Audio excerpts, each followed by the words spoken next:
بسم الله والحمد لله والصلاة والسلام على رسول الله. ازيكم حبايبنا، عاملين ايه؟ يا رب تكونوا بخير. النهارده باذن الله هنعمل فيديو جديد. هنعمل ايه؟ هنعمل فرخه مشويه مع بعض بتتبيله خطيره جدا، ومن اقل شيء هتعملوا احلى شيء. يا ريت ما تنسوناش بالدعم واللايك والاشتراك يوصل كل جديد. يلا بنخش على الفيديو نشوف هنعمل ايه. دي معايا فرخه مشويه. الفرخه دي انا جبتها وخليتها كده، شايفين ده ورك اهو. الورك ده خليت منه العظم خالص عشان ما يعملش اي تجمعات دمويه. فاصله العظميه هي مخليها متعلقه بحاجه بسيطه خالص، يعني هي تعتبر مخليه ومنوعه كويس جدا. وشايفين اللحمه بتاعتها جميله، بيضت من الناع ازاي اهي. فاصله العظم، خاليه العظم وايه اهو.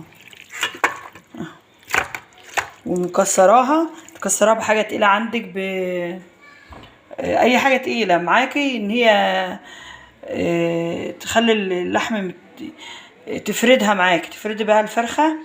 اي حاجة تقيلة معاك، ادهن اللي بنعمل بقى البفتيك دي، المبط اللي بنعمل بالبفتيك.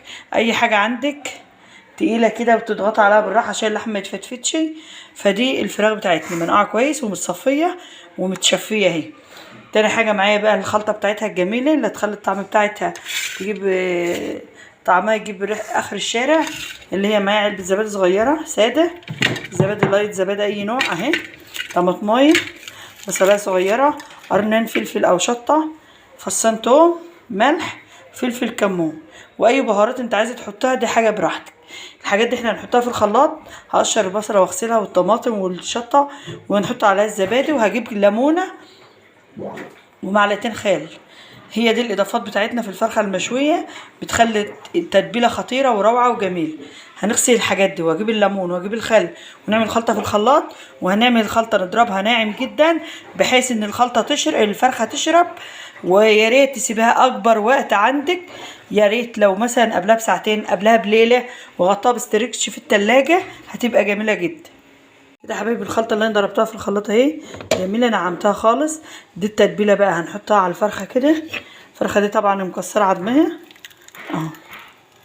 وانا هجيب حاجه تانية اوسع احطها فيها، لان عايزه اسيبها ساعه او اتنين. كل ما تسيبيها تاخدي احلى نتيجه منها، واحلى فرخه مشويه هتعملها باذن الله. يومكم مشرق بنور الله. دلوقتي انا هجيب فحم عشان نشوي الفرخه، وهنعمل جنب الفرخه دي ايه. عايزه تعملي جنبها مكرونه ماشي، عايزه تعملي رز بالخلطه ماشي، عايزه تعمليها بعيش زينا كده ماشي. احنا يوم المشوي ده يعني الفرخه المشويه ده هنعمل معاها عيش، هنعمل معاها سلطه، هنحمر بطاطس، حته مخلل، والحمد لله. دلوقتي الفرخه بتاعتنا انا حطيتها في بلاستيكايه في التلاجة، وغطيتها بكيسه عشان ما تكرفش اي اكل في التلاجة. دلوقتي ايه اثناء التتبيله بتاعتها حواليها بقى تعملي ايه. اجيب البطاطس بتاعتي اقشرها. دول بطاطسين خايفين عندي كده، هنقشرهم بقى نعملهم شيبسي اهما جنب الاكل. هنجهز طبق سلطه برضو، طبق مخلل. ابعت اجيب الفحم، نجهز حاجتنا كده عشان ننجز على بال الساعه اللي انا حطاها فيها تتبل. كون انا جهزت حاجتي، بس حاجتي بحيث حاجتي تبقى جاهزه كده حبايبي. الولعه اهي، دي الفحم بتاعنا انا مولعاه اهو، واسيبه لما يحمر يبقى زي جمر النار كده. هروح حاطين الشبكه بتاعتنا ورصين عليها ايه الفرخه الجميله بتاعتنا، عشان هجيبها من التتبيله من التلاجة احطها على الفحم على طول كده. احنا هنرص الفرخه بتاعتنا نصفيها من الميه، عشان الميه اللي بتنزل على الفحم دي بتطفي الولعه.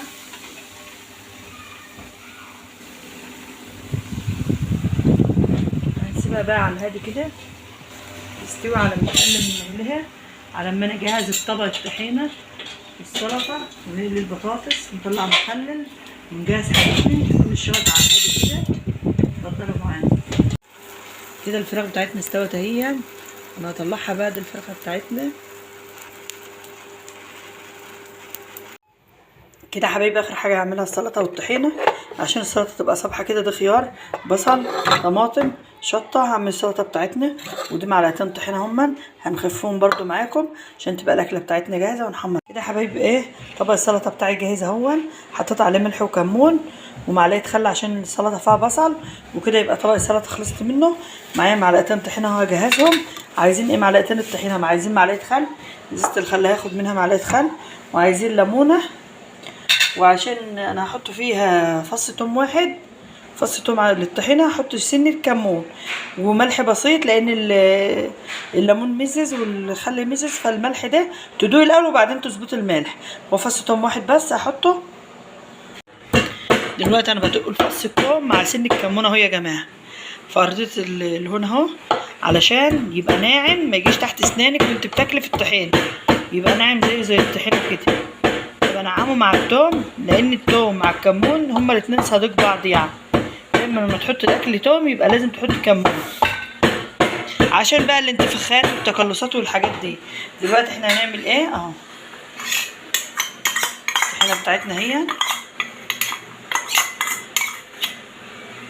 نعصر الليمونه، ننزل بالليمونه بتاعتها كلها. الليمونه بتاعتنا اتعصرت اهي، نحط معلقه الخل. الخل بيبيض الطحينه وبيبقى حلو اهو. ننزل كده وبعدين انت كل ما بتقلبي بتتقل معاكي اهي، تقلت اهي. وبعدين انت ممكن تغلي بقى براد ميه، شوفي تقلت وبيضت ازاي. هو ده بقى مفعول ايه اهو. ننزل بقى فص الثوم والكمون اهو. وحابه برضو تحطوا شطه للناس اللي بتحب الحامي ماشي، مش حابه خلاص كده كفايه. هننزل بقى يا بميه مغليه يا بميه عاديه من الفلتر يا بزبادي، بس انا مفيش زبادي النباتي هعملها بميه، هكملها بميه ومعلقه في ايدي على طول عشان وبنزل من الميه نقطه نقطه حبه حبه. ليه؟ لان انت لو نزلت بالميه بتاعتك مره واحده بتروح الطحينه صيصه وما بتبقاش حلو. هنزل بيها حبه حبه كده حبايبي. ايه طبق الطحينه بتاعي جاهز للتقديم اهي. دي القوام الحلو بتاعها، ده المظبوط اهي. كملتها ميه لحد ما ونزلت بالميه واحده واحده كده. السلطه جاهزه والفرخه اتشوت والطحينه جاهزه. هنروح نحمر البطاطس مع بعض، عاملين دور بطاطس على قد الغدا كده.